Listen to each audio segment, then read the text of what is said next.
Good morning friends, आपका स्वागत है हमारे YouTube channel learning point with Abhishek में।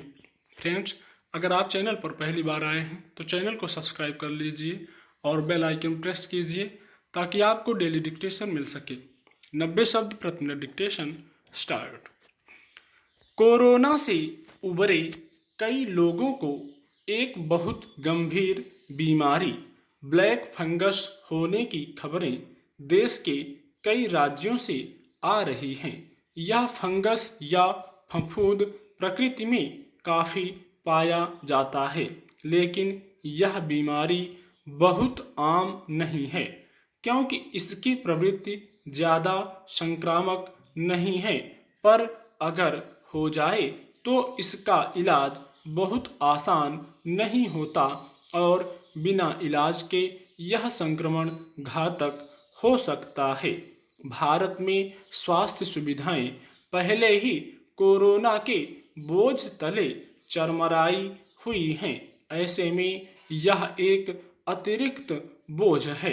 हम कह सकते हैं कि देश की चरमराई हुई स्वास्थ्य सेवाओं की वजह से यह नई मुसीबत आई है। यह संक्रमण आमतौर पर उन लोगों को होता है जिनका प्रतिरोधक तंत्र किसी वजह से कमजोर हो। डायबिटीज के मरीज भी इसके शिकार हो सकते हैं क्योंकि उनका शरीर भी नए संक्रमणों का मुकाबला करने में अपेक्षाकृत कमजोर साबित होता है। हालांकि अभी इस संक्रमण के फैलने की वजह यह दिखाई देती है कि कोरोना के इलाज में शरीर के रोग प्रतिरोधक तंत्र को कमजोर करने वाली कॉर्टिकोस्टेरॉइड या कुछ अन्य दवाएं दी जा रही हैं। कोरोना के इलाज में कुछ हद तक ये ही दवाएं कारगर साबित हुई हैं। कोरोना की अपेक्षाकृत गंभीर स्थिति में वायरस के खिलाफ रोग प्रतिरोधक तंत्र की प्रतिक्रिया ज़्यादा उग्र होती है, जिससे वायरस के साथ साथ शरीर की अपनी कोशिकाएं भी नष्ट होने लगती हैं। रोग प्रतिरोधक तंत्र को दबाने वाली दवाएं इस प्रतिक्रिया की उग्रता कम करके नुकसान व पीड़ा कम करती हैं।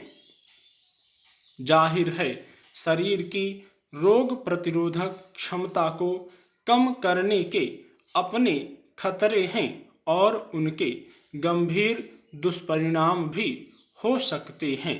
इसीलिए इन्हें किसी डॉक्टर की लगातार निगरानी में सावधानी के साथ लिया जाना चाहिए और जैसे ही उनकी ज़रूरत खत्म हो उन्हें बंद कर दिया जाना चाहिए।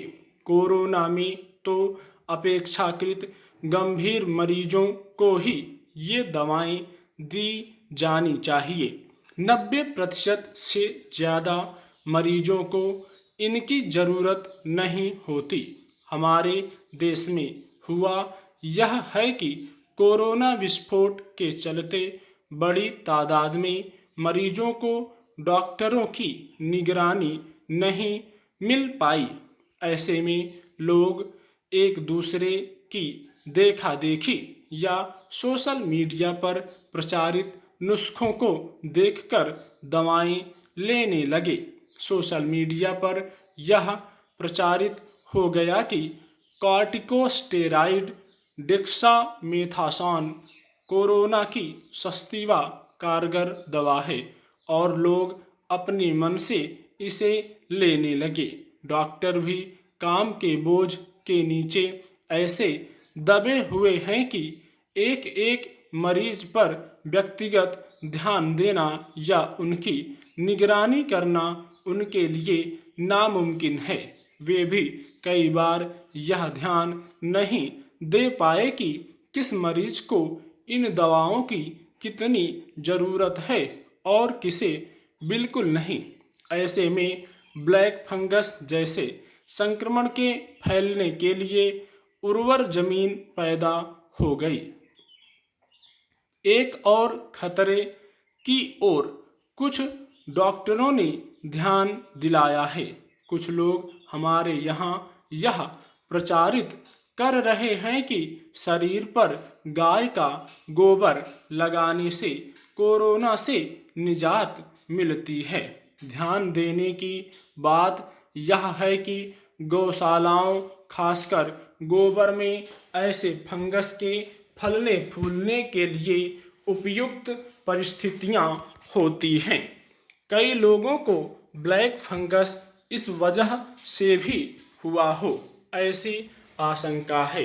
बेहतर यही है कि लोग जहां तक हो सके डॉक्टरों की सलाह से ही दवाएं लें, और अगर ब्लैक फंगस का शक हो तो किसी भी सूरत में तुरंत इलाज कराएं। स्टॉप।